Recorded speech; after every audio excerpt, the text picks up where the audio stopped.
Hello, everyone. This is Introduction to IELTS. In this video, you'll know what is IELTS and how your scores are counted. This is very important to know that IELTS is short for International English Language Testing System. IELTS is jointly managed by the British Council, Cambridge ESOL examination on ITP, Education, Australia. There are two versions of this test, academic or general training. Academic is more difficult than general training. Academic is for students wishing to study at undergraduate or postgraduate levels in an English medium environment, maybe to travel abroad and study in a university. They require the immigrants or the people that want to travel abroad, or even have, even if you want to have a scholarship, you need to have academic IELTS to get that scholarship. General training is for people who wish to migrate to an English-speaking country, and that's it, not specifically to study there, just to live there. All right, but if you want to study there, you need to take academic English, academic IELTS. The tests are for modules, of course: listening, reading, writing, and speaking. In listening, 30 minutes plus 10 minutes for transferring your answers to the answer sheet. The audio is heard only once. Remember that. You're going to listen to the audio only one time. Approximately 10 questions per section. Section 1, 2 speakers discuss a social situation. Section 2, 1 speaker talks about a non-academic topic. Section 3, a non-academic topic, like, for example, maybe family, friends. Section 3, up to 4 speakers discuss an educational project. Section 4, 1 speaker gives a talk of general academic interest. This is for listening. Reading, remember that this is usually what we're saying right now is usually for academic English, for academic test. This book is for academic test. This introduction is for academic test. What is the difference between the both? It's just the times of the question. Okay. In reading, you have 60 minutes, 3 texts taken from authentic sources on general and academic topics. They may contain diagrams, charts. 40 questions may include multiple choice, sentence completion, completing a diagram, graph, chart, choosing headings, yes or no, true or false questions, classification, matching exercises. Writing, in writing task 1, 20 minutes, description of a table, chart, graph, diagram for about 150 words minimum. Don't write less than that, okay? You can write up to 150, 60, 157 words, or maybe 170. But remember that the more you write, the more mistakes you will have. So try to, if you can do exact amount of words, that's okay. Like, you write at least 150. If you want to write more, okay, but make sure that you have enough time. Don't write more, like 200 words. No, 150 words, maximum 170, 180, okay? Task 2, 40 minutes, an essay in response to an argument or a problem. Minimum 250 words. You can write like 260 or 70 or even 80 or even 300, but make sure that you have enough time to review and edit. You can write it with pencils, but remember that you have to write with ink, pen, okay? Because sometimes you make mistakes, you want to edit, I'm not sure if you have enough time to edit. It's just only 40 minutes. You need to practice a lot to make sure that whenever you write, maybe when you try to edit, that will make your writing awful. So the best way is to train yourself a lot of times to be prepared for the IELTS exam. Then when you take the IELTS exam, you just use pen. Don't use pencils. In speaking, you have 11 to 14 minutes, three-part face-to-face oral interview with an examiner. The interview is recorded, of course, to give you a score. You have part one, introductions and general questions like what's your name, how are you, tell me about yourself. Part two, individual long-term, 3 to 4 minutes. The candidate is given a task, has 1 minute to prepare. Usually this task is like a card that has a certain questions. You have 1 minute to read the card, then talks for about 1 to 2 minutes with some questions from the examiner. Part three is two-way discussion. The examiner asks further questions on the topic from, and you respond. Part two, from part two. So in part two, you have a card that has questions, and you answer these questions. In part three, it's more discussion on part two, like giving more details about part two. So make sure that you read about the topic very, very, very quickly. And also you need to write notes to organize your thoughts. So in part three, it's two-way discussion, like long, usually long time, 4 to 5 minutes. The examiner asks further questions, more questions on the topic from part two, and gives the candidate the opportunity to discuss more abstract issues or ideas, more details. Time tabling, listening, reading, and writing must be taken on the same day. And in order the listed above, speaking can be taken up to 7 days before or after other modules. Scoring, each section is given a band score. The average of the 4 scores produces the overall band score.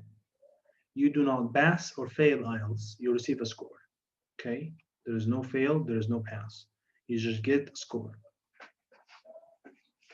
So referring to the CFR, this is the organization that tests your level in English.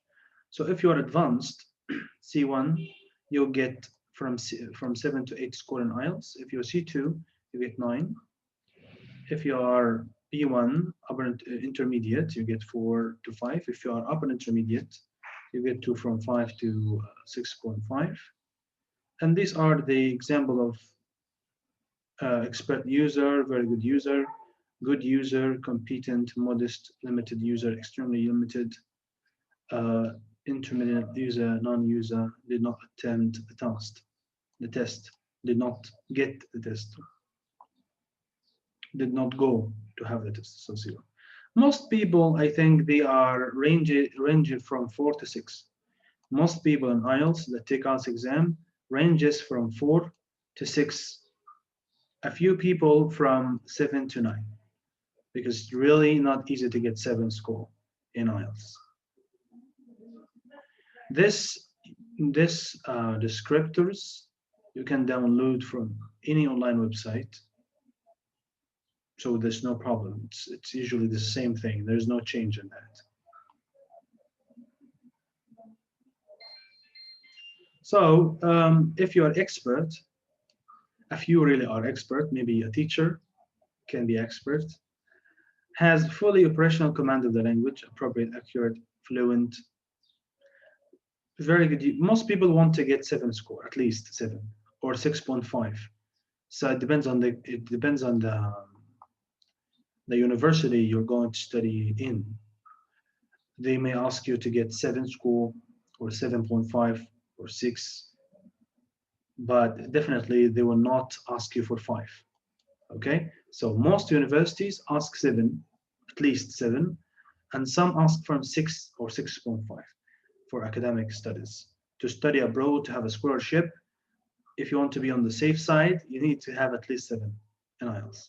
7 means good user, has operational command of the language, though with occasional inaccuracies, inappropriacies, or misunderstanding in some situations, generally handles complex language well, understands detailed reasoning.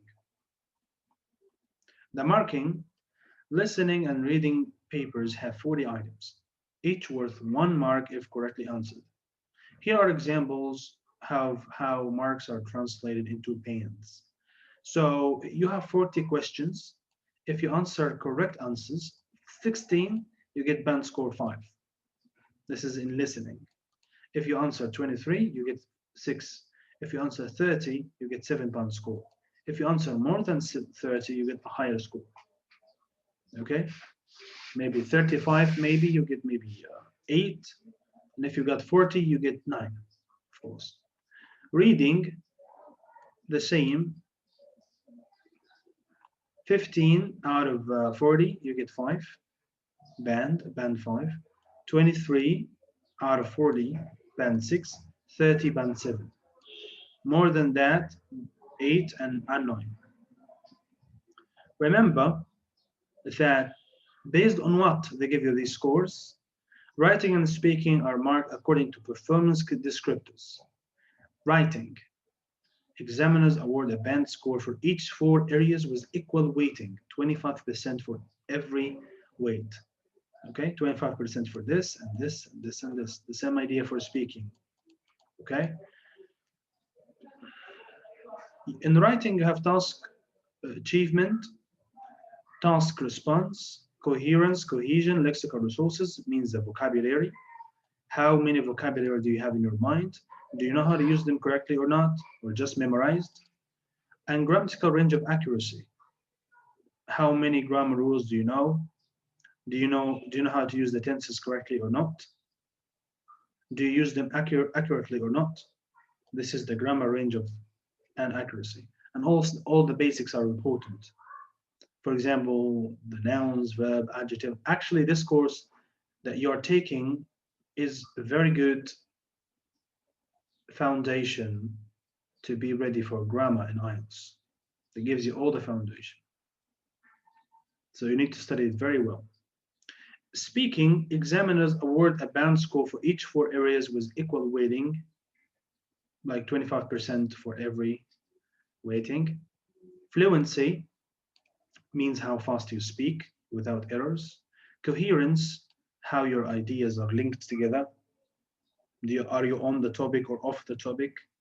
Lexical resource, how many vocabulary, advanced vocabulary, or academic vocabulary, and also general.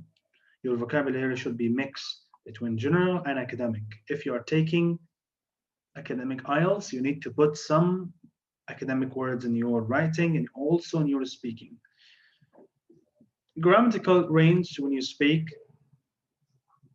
like do you use when I was sleeping, I did something, or if, or using complex structures. Okay, remember this is very important.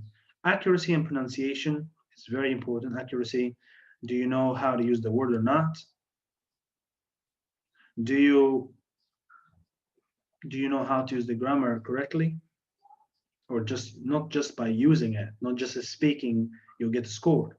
You need to focus on what you're saying. This comes with practice. Pronunciation, they're not asking you for a specific accent, but they're asking you for a neutral, at least neutral pronunciation.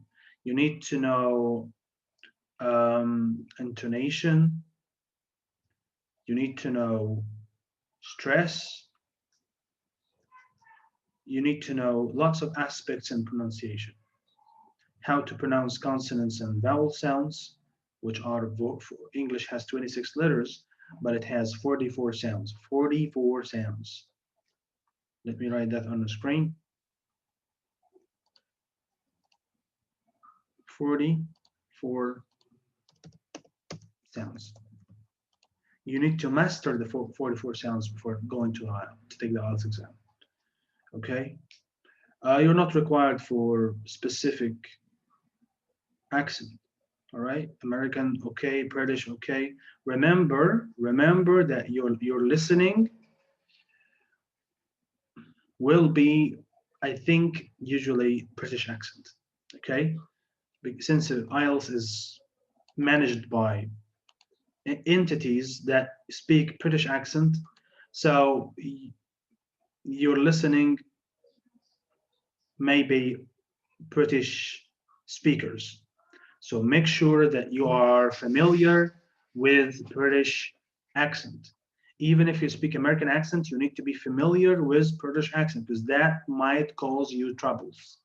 If you're not, if you don't understand British people, that will be really hard for you. Okay, so you need to practice on listening to the British phonetics and how to speak like British is not necessary in spoken English. In the speaking exam, you don't have to speak a certain accent, as I told you, but in listening, it's important to understand the questions, understand what people are saying. So this means that you need to listen to different accents: British, Canadian, Australian, American, you know. I hope that this is a good introduction to IELTS. And when you take the course, when you take this course, English Grammar for IELTS, you will learn a lot about the foundation of grammar. You're going to study everything related to grammar, okay? Nouns, verbs, adjectives, adverbs, tenses, lots of things. From time to time, I'll make bonus videos for those who have finished the course. So good luck with that and be ready for the IELTS and have a good day. See you soon.